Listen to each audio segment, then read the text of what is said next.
Hello friends, मैं हूं आपकी दोस्त नेहा और लेकर आई हूं आपके लिए फिर से एक न्यू वीडियो। आज की इस वीडियो में हम बात करेंगे सोशियोलॉजी नोट्स की ग्रामीण समुदाय। हमारा जो ग्रामीण समाजशास्त्र के एमए फाइनल ईयर की बुक चल रही है, उसमें मैं आज एक टॉपिक क्लियर करूंगी आप लोगों के लिए, जो कि होगा हमारा नातेदारी समुदाय। ग्रामीण समुदाय की नातेदारी कैसी होती है या नातेदारी कैसी होती है। ठीक है, नातेदारी से आप क्या समझते हैं, नातेदारी की परिभाषा, नातेदारी की व्याख्या, नातेदारी व्यवस्था क्या होती है, ये सारे क्वेश्चंस का डिटेल आप लोगों के साथ मैं आज शेयर करूंगी। और ये सारे क्वेश्चंस एक ही पैटर्न में हैं, लेकिन इनका आंसर सेम होता है। तो देखते रहिए वीडियो को शुरू से लेकर लास्ट तक। हर एक चीज़ आपको, हर एक पॉइंट क्लियर करूंगी इस वीडियो में। जो भी चीज़ें आपको डाउट हैं, आप मुझे कमेंट बॉक्स में मैसेज कर सकते हैं। मैं आपके सारे डाउट क्लियर करूंगी। और ऐसे बीच बीच में मैं आपके साथ कुछ ऐसी चीज़ें भी शेयर करूंगी जो आपको हेल्प करेंगी आपके एग्ज़ाम्स में, आपके नोट्स में, आपको प्रिपेयर करने में।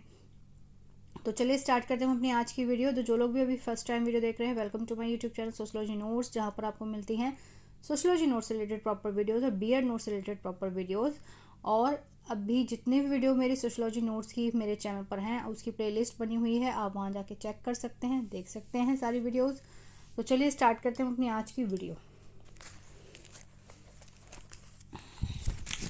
तो हमारा आज का जो टॉपिक है वो है हमारा नातेदारी से आप क्या समझते हैं।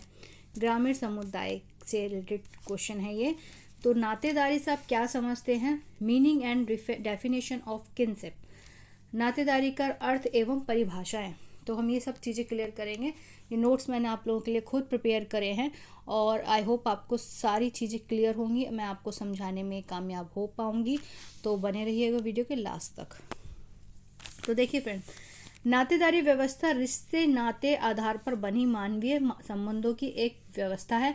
और आप यहाँ पर ये भी देखते हुए चलेंगे कि एक लॉन्ग क्वेश्चन को कैसे डिफाइन किया जाता है, कैसे लिखा जाता है। मैंने उसी टाइप से, उसी पैटर्न पर ये क्वेश्चन का जो नोट्स है वो बनाया है। ठीक है, नातेदारी व्यवस्था रिश्ते नाते के आधार पर बने मानवीय संबंधों की एक व्यवस्था है। वास्तव में सामाजिक स्तर पर व्यक्ति दो परिवारों का सदस्य होता है। उस परिवार का जिसमें उसका विवाह हुआ है, इन दोनों परिवारों के सदस्यों को सम्मिलित कर संबंधों की जो व्यवस्था बनती है, ठीक है, उसे ही हम साधारण शब्दों में नातेदारी कहते हैं। मतलब एक तो जहाँ पे उसका विवाह हुआ है, या एक किसी एक में जहाँ उसका जन्म हुआ है। ठीक है, नातेदारी व्यवस्था सामाजिकरण एवं सामाजिक सुरक्षा प्रदान करने वाली सर्वोच्च सामाजिक व्यवस्था है। तो नातेदारी, अगर हमारे माइंड में जब एक, अगर कोई नॉर्मल सा एक पूछे कि नातेदारी से आप क्या समझते हैं, तो हमारा दिमाग कहीं ना कहीं जाता है कि हमारे जितने भी नाते रिश्तेदार हैं उनसे, है ना। लेकिन अगर हम इसको अच्छे से प्रॉपर डिफाइन करते हैं तो उसमें हमें समझ में आता है कि नातेदारी एक्चुअली क्या चीज़ है, एक्चुअली में क्या चीज़ है। ठीक है, जैसे कि एक व्यक्ति को, अगर मैं एग्जांपल से आपको समझाऊं कि अगर किसी एक व्यक्ति को किसी अजनबी परिवार में रात गुजारनी पड़े, तो वो वहाँ पे अपने आप को असुरक्षित, असहज महसूस करेगा, है ना। और उसके लिए मुश्किल काम हो जाता है ये, वह अपने को थोड़ा एहसास महसूस करता है। लेकिन यदि इसी परिवार में उसका विवाह हुआ हो, तो वहाँ वो उस अपने आप को बहुत ही सुरक्षित महसूस करता है, और रात तो क्या, वो एक दो दिन भी आराम से गुजार लेता है ना। तो ये एक फैक्ट है ना।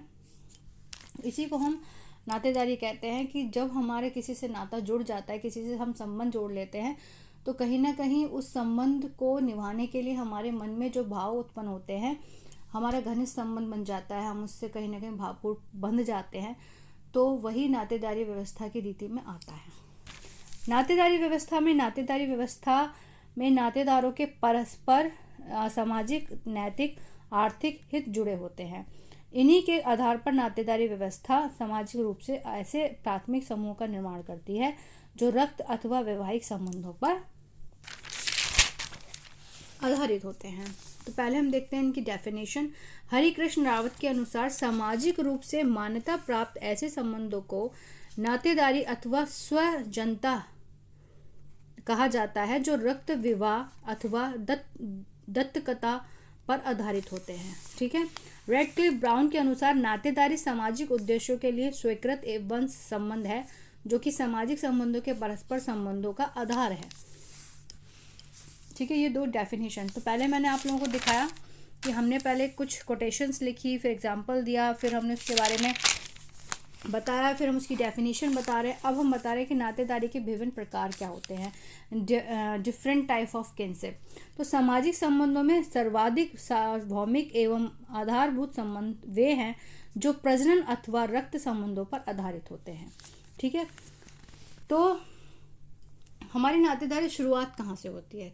पहले विवाह होता है, व्यक्ति का जो प्रजनन क्षमता होती है उसके अकॉर्डिंग फिर बच्चे होते हैं, फिर उन बच्चों का हम पालन पोषण करते हैं, फिर उन बच्चों का हम हमारे परिवार में समाजीकरण होता है, समाज में समाजीकरण होता है। तो उस तरह से नातेदारी बनती चली जाती है ना।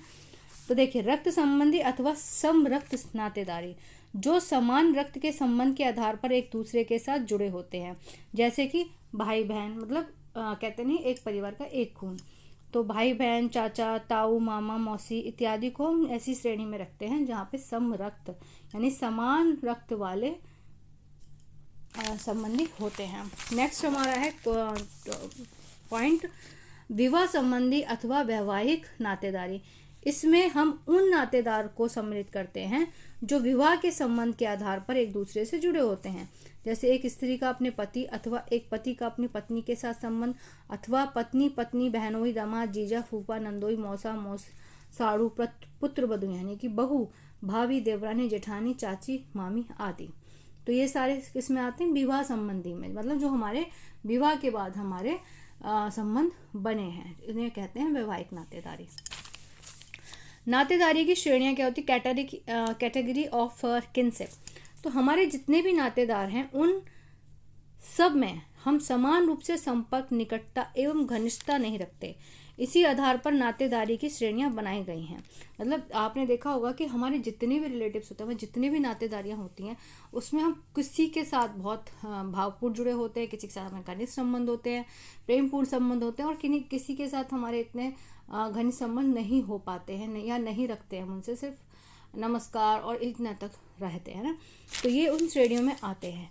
प्रसिद्ध मानव शास्त्री मर्डॉक ने नातेदारी की विभिन्न श्रेणियों का अध्ययन किया है।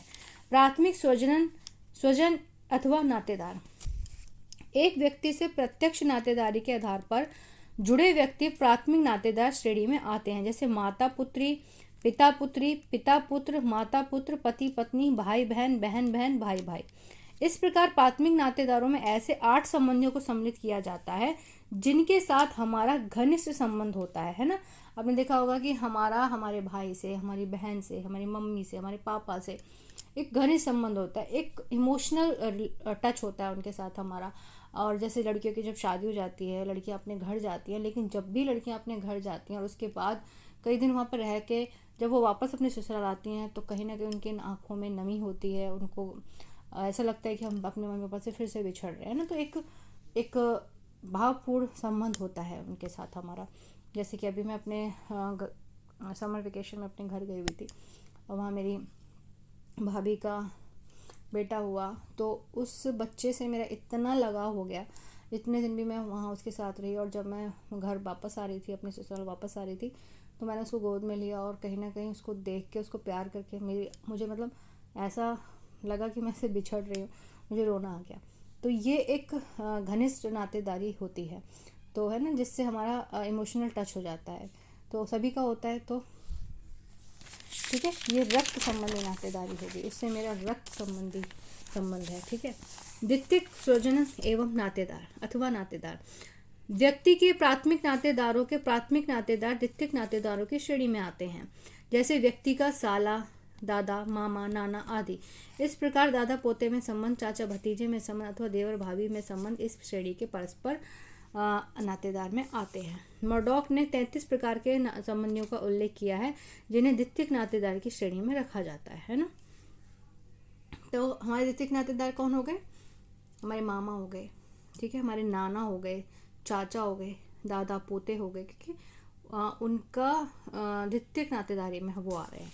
फिर नेक्स्ट हो गया हमारे तृतीयक स्वजन एवं नातेदार। इस श्रेणी में उन नातेदार को सम्मिलित किया जाता है जो हमारे ऋतिक संबंधियों के प्राथमिक संबंधी हैं, जैसे साले की पत्नी, साले का लड़का तथा परदादा हमारे तृतीयक नातेदार होते हैं ना। जैसे कि हमारा वो हो गया, साले का लड़का हो गया, साले की पत्नी हो गई, हमारे, है ना, तो उस तरह से जो तृतीयक रिलेशन में आते हैं। ठीक है, तो मर्डॉक ने तृतीयक श्रेणी के नातेदारों में 151 संबंधियों का उल्लेख किया है।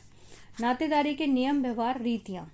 जब हमारा किसी से संबंध स्थापित हो जाता है तो वह मात्र संबंध तक ही सीमित नहीं रहता, वरन उस रिश्ते से संबंधित एक विशिष्ट प्रकार का व्यवहार भी आकार लेने लगता है। किसी के साथ हंसी मजाक का व्यवहार मान्य है तो कहीं श्रद्धा से भरा हुआ, किसी के साथ प्रेम का नाता होता है तो कहीं सामान्य नमस्कार नातेदारी का निम्न रीतियां होती हैं, है ना। जैसे मैंने भी आपको बताया कि हर किसी से हमारा घनिष्ठ संबंध नहीं होता। तो इसमें आती हैं रीतियां। परिहास अथवा हंसी मजाक के संबंध। परिहास से मतलब होता है हमारा हंसी मजाक, हंसी ठिठोली, है ना।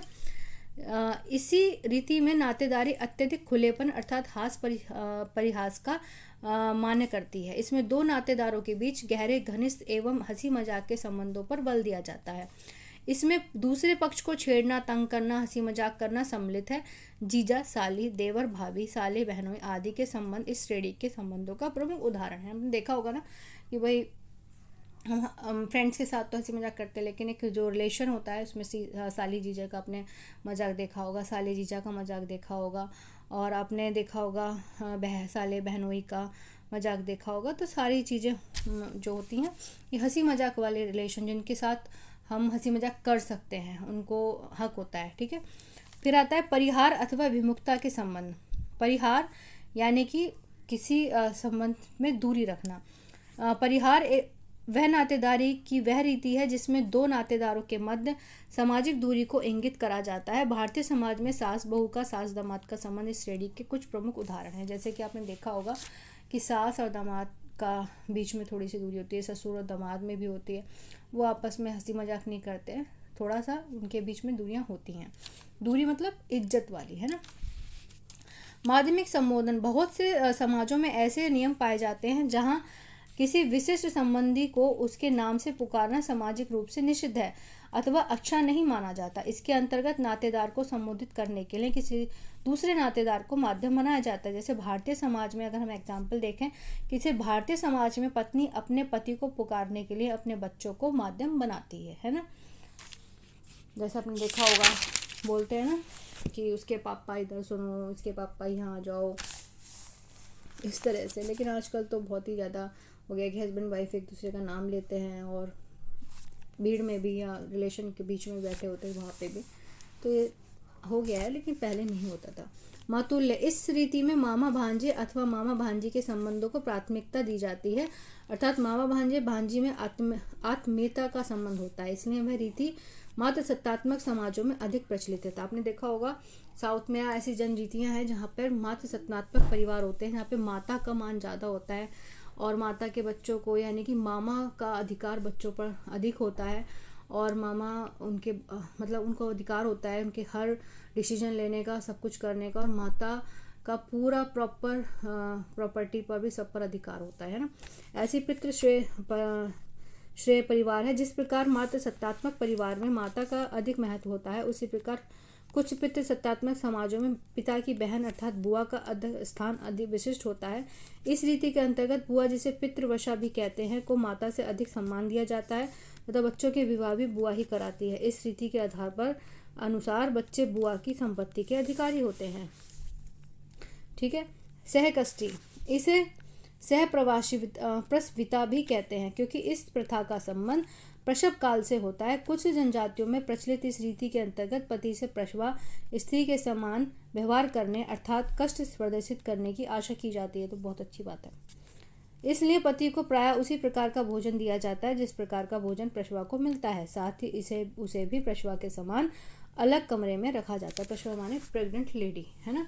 तो ये तो बहुत अच्छी बात है कि जब प्रेग्नेंट लेडी की तरह उसके पति को भी उस तरह का कष्ट भोगना पड़ेगा तो उसको भी रियलाइज़ होगा, तो कहीं ना कहीं उसकी ज़्यादा इज्जत करने लगेगा, है ना। बट हम लोगों में तो ऐसा नहीं है। तो फ्रेंड्स, ये था नातेदारी की व्यवस्था कैसी है। नातेदारी का मैंने श्रेणियाँ बता दी, आपको प्रकार बता दिए, नातेदारी की परिभाषा बता दी, और नातेदारी क्या होती है ये भी बता दी। तो फ्रेंड्स, ये था ग्रामीण समुदाय से रिलेटेड क्वेश्चन। अगर इसकी PDF चाहिए तो आप मुझे मेल कर सकते हैं। PDF पेड होती है जिसमें 15 रुपये पे करने होते हैं आपको, और ये जितना भी एक टॉपिक है एक PDF में क्लियर हो जाता है। 15 रुपये उसके लिए आपको पे करने होंगे और ये इसका PDF आपको मिल जाएगा। तो फ्रेंड्स, और वीडियो फ्री है, वीडियो तो आप देख सकते हैं। तो वीडियो अगर आपको पसंद आई है तो लाइक शेयर कमेंट जरूर कि इसको आगे जरूर फॉरवर्ड कीजिए, ताकि और लोगों की भी हेल्प हो पाए और लोगों तक भी ये वीडियो पहुंच पाए। और आप लोग का कमेंट मेरे लिए बहुत ही ज़रूरी होता है। आप लोग के हर एक कमेंट मुझे मोटिव करते हैं और अच्छी वीडियोस बनाने के लिए। तो मिलते हैं नेक्स्ट वीडियो में। तो बने रहिए मेरे चैनल पर, जुड़े रहिए मेरे साथ। थैंक यू सो मच मेरे सभी फ्रेंड्स, सभी व्यूअर्स को।